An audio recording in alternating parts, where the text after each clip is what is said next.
इसे आगे बात बढ़ा रहे हैं कि अभी पूरा मंत्र जप नहीं हुआ है। पूरे मंत्र जप होने के लिए मंत्र को, देवता को और साधक को तीनों एक हो जाना है। जो त्रिकुटी है, वाच्य, वाचक और वचन, ये एक हो जाना है। ध्येय, ध्याई और ध्यान तीनों एक हो। ध्यान करने वाला और जिसका ध्यान किया जाता है वो देवता, और जिस तरीके से, जिस मंत्र से ध्यान किया जाता है वो, ये तीनों एक हो जाए। ये कैसे हो जाए, इसकी प्रक्रिया है। जब इसकी प्रक्रिया आपको समझ में आ जाए तो फिर आप उसको जीवन में उतार लें तो फिर मंत्र देवता एक होता है। लेकिन वो थोड़ी सी कठिन है, थोड़ी कठिन है, ज्यादा कठिन बिल्कुल नहीं है। ऐसा नहीं है कि आप नहीं कर सकते, आप कर सकते हैं, लेकिन पहले तो अभ्यास करना ही पड़ेगा। क्या करते हैं, आपको कल हमने बातचीत की थी आपकी कि नाद में अवस्था में मंत्र पहुंच जाता है, तभी मंत्र, वास्तविक मंत्र अपनी स्थिति होती है। उसी समय वो वहां पहुंचता है जहां अपना लक्ष्य देवता का स्वरूप बनता है। कभी कभी होता है कि वैसे सहज आप जप कर रहे हैं अर्थ के साथ, और देवता का स्वरूप आपको स्पष्ट हो जाता है। हमने जैसा अभी कहा कि आपको चमकते हुए अक्षर दिखने लगते। ये बहुत दुर्लभ, रेयर प्रक्रिया है। भाग्य से आपके प्रभु की कृपा हो गई, आपके पूर्ण उदय हो गए। ये आपका प्रयत्न नहीं है। प्रयत्न क्या है कि आप मंत्र को नाद बना दें। कैसे बनाए, तो आप समझ लीजिए कि मंत्र शब्दों का समूह है। इसको चित्त की किरणें बनाना है। कैसे बने, क्योंकि ये तब बनेगी जब ये नाद हो जाएगा। नाद क्या है, अत्यंत सूक्ष्म ध्वनि का एकत्रीकरण, एक रूप। तो पहले तो आप प्रारंभ में जब करिए, आप वाचिक ओम नमः शिवाय, ओम नमः शिवाय स्पष्ट उच्चारण हो जाए। आपको मालूम हो जाए कि शा है, चा नहीं है, वाह है, बा नहीं है, से बाय नहीं है। ये बात पहले पहले प्रथम चरण में तो आपको जब करना है वाचिक। दूसरे चरण में आप जब ये आपका शुद्ध हो जाए उच्चारण, इससे लाभ क्या होगा, इससे आंतरिक लाभ बिल्कुल नहीं होगा, क्योंकि जप नहीं है। लेकिन लाभ होगा। लाभ क्या होगा कि आपके शरीर में थोड़ा परिवर्तन आएगा। वो मंत्र धारण करने के लिए अपने आप को बनाव लेगा, क्योंकि पात्र होना चाहिए। तो पात्र बन गया है आप। पहले आपने जपा, शुद्ध जपा, और शुद्ध जपने के बाद अब आप उपांशु में आ गए। उपांशु अर्थात आप जप कर रहे हैं तो आप सुन रहे हैं, आपके कानों में आपकी आवाज आ रही है, होंठ चल रहे हैं, जिह्वा चल रही है, सब कुछ हो रहा है। और लेकिन बाहर आवाज आपकी स्पष्ट नहीं आ रही।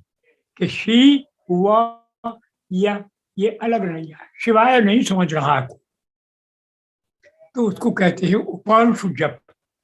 इससे क्या होगा कि जो आपका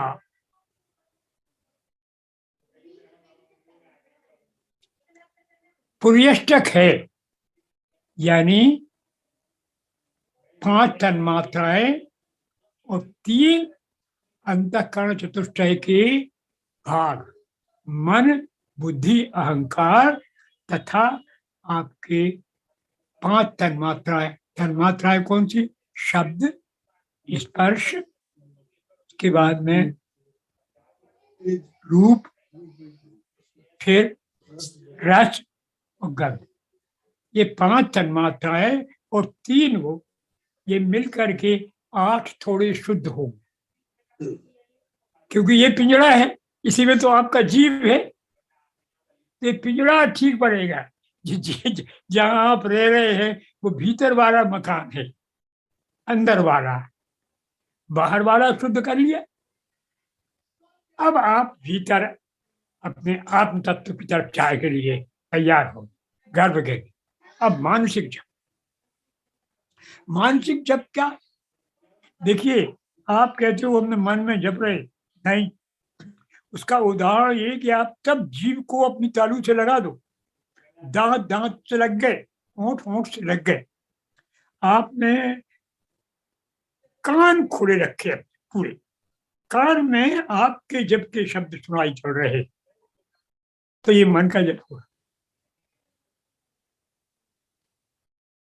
आपका कुछ भी नहीं चल रहा है, ये मानसिक जप। आपके कान में ध्वनि आ रही है, ओम नमः शिवाय, ओम नमः शिवाय, आपने ध्यान किया, तो ये आपका मानसिक जप हुआ। अब मानसिक जप जो हुआ, वो मानसिक जप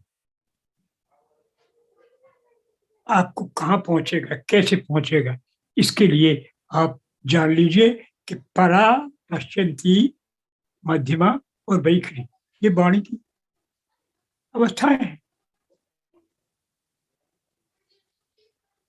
इसमें महत्वपूर्ण तुम्हारे लिए, हमारे लिए, सबके लिए व्यवहार में 3 हैं, पश्चंती, मध्यमा और वैखरी।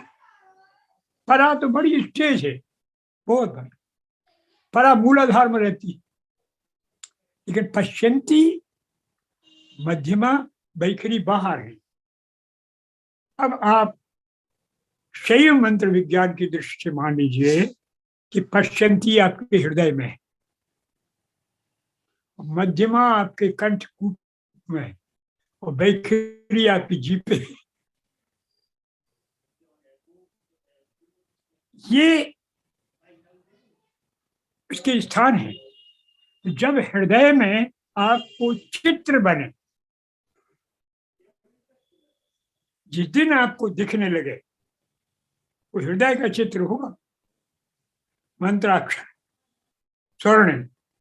समझ लीजिए आज हमारा नाद हो गया, क्योंकि अक्षरों की ध्वनियां सब धीरे धीरे मिल जाएंगी आपके ध्यान में।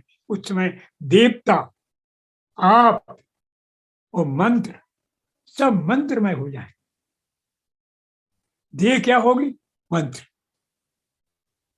आप भी मंत्र होंगे, देवता मंत्र होगा, और वो चित्त की मरीच किरणें होंगी, चित्त शक्ति की। चित्त शक्तिमय मंत्र हो जाएगा तो आप भी चित्त शक्ति हैं, क्योंकि आप चिति हैं, आप भी वही हैं, देवता भी वही है। फिर वो देवता एक नहीं बचेगा। हमने पिछले दिन कहा था कि फिर कुश्ती नहीं होगी देवताओं में, वो देवता एक होगा, वही होगा।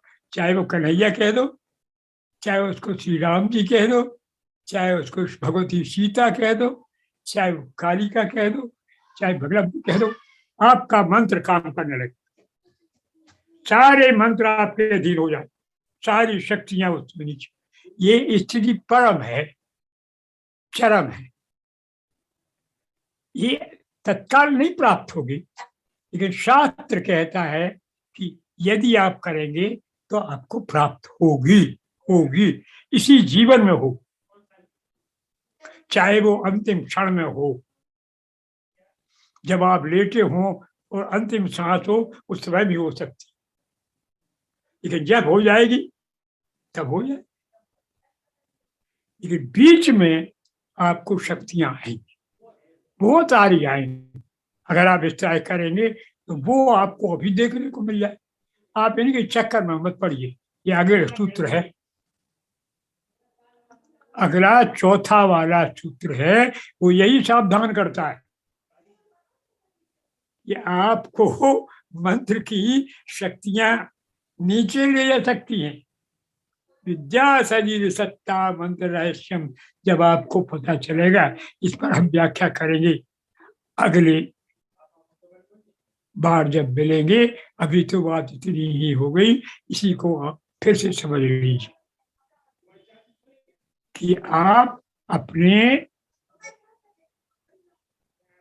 चित्त को, अपने मंत्र को और अपने आप को सब एक कैसे करें, इसकी प्रक्रिया ये सामान्य छोटी सी बताई। अब आप ये भी जान ले कि ये अक्षर, ये जो पशु हैं माता है, ये आपको बंधन में डालती हैं। ये नमः शिवाय आपको जो जप रहे हो वो बंधन में भी डाल सकता है, क्योंकि आएंगी शक्तियां। और जहां आपको पंडित जी आई शक्तियां, थोड़ी सी भी शक्ति मिली तो पंडित जी तो खेल करने लगे। फिर इसका भला और उसका भला और तेरा भला और तेरी शादी और तेरी बेटी की शादी। फिर सिद्धियां आपको नीचे ले जाएंगी, फिर पुनः जन्म, पुनः मृत्यु, पुनः वो। हाँ, ये है कि ये किया कराया बेकार नहीं जाए। ये आपका जन्म होगा तो कुछ संस्कार तो जाए, ये लाभ है, हानि कभी नहीं होती। योग भ्रष्ट होने पर भी आपको कुछ ना कुछ तो लाभ होता ही। कहावत है भी, कोई गिर जाए, कोई हमें पास गिर जाए तो ऐसा तो है नहीं कि डिग्री छिना लो तो ये में छूट जाए। बीए की डिग्री छिना लीजिए, उसकी आग लगा दीजिए, क्या हो जाए, नौकरी से हटा देंगे बस। लेकिन वो जानता है, वो तो जानता रहे। तो ऐसे ही ये सिद्धियां आपको अवश्य आए, इस मार्ग में आएंगी। अगर आप कायदे से करेंगे तो सिद्धियां, और इनके चक्कर में न पड़े, तो किसी किसी की हालत खराब हो जाती है। अगर आप गलत करते रहेंगे तो कोई सिद्धि नहीं आती कभी, और आपको कोई नुकसान नहीं हो।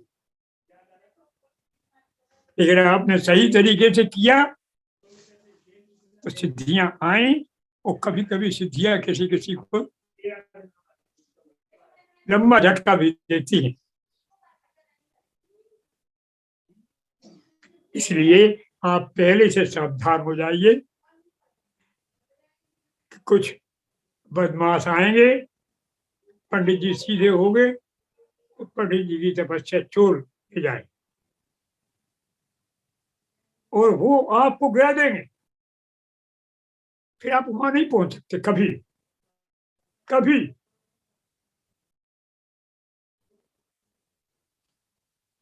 आपने, देखिए मैं बताऊंगा स्थिति, कि आप में स्पंद शक्ति है जो भीतर की, उसके लिए आपने प्रयास किया, सामान्य रूप से तो प्राप्त नहीं होती। इसके लिए आपने गहरा प्रयत्न किया, गहरा प्रयत्न किया, इच्छा शक्ति पूरी लगाई, और वो आपके सामने आई। विनायकों ने उस समय, सिद्धियों ने घेरा डाला, आपको दो सिद्धि दिखाई दी, आपको बहुत आनंद आया, आप वही रुक गए, उस आनंद में डूब गए। आपने अपना लक्ष्य सामने के छोड़ दिया। बीच के आनंद में सो गए।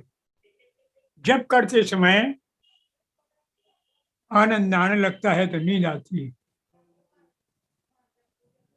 तो जिनको नींद आती है कृपा करके वे सो जाए, क्योंकि उनके भाग्य है नहीं।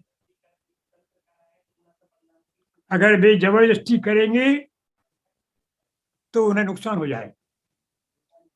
वहां तो आप बैठिए इतने सन्नत होकर कि नींद काफूर हो जाए। तन के बैठिए, आप अपने आप को यौवन बना के, जवान बना के बैठिए, बिल्कुल जागृत बैठिए, तो आपको मंत्र की ठीक उपलब्धि होगी। मंत्र जब ठीक से चलेगा, इन सावधानियों के साथ आप जप करेंगे तो आपका जप जरूर भगवान शिव यथास्थान पहुंचाएगा। मैं समझता हूँ कि आज बात इतनी ही हो गई। हम उन स्टेपों को जो हमारे कन्वीनर साहब ने पूछे हैं कि 7 स्टेज आपने चर्चा की थी, केवल 3 की चर्चा की, वो मैं नहीं अभी बताऊंगा। आगे चूंकि उनको पढ़ाना है और उस समय आगे आनंद की अवस्थाओं को की जब चर्चा होगी तब उन स्टेजों की हम चर्चा डिटेल में करेंगे। इस आश्वासन के साथ आज का यह सत्र, ये मंत्र यहाँ पूरा होता है। प्रयत्न साधक। ओ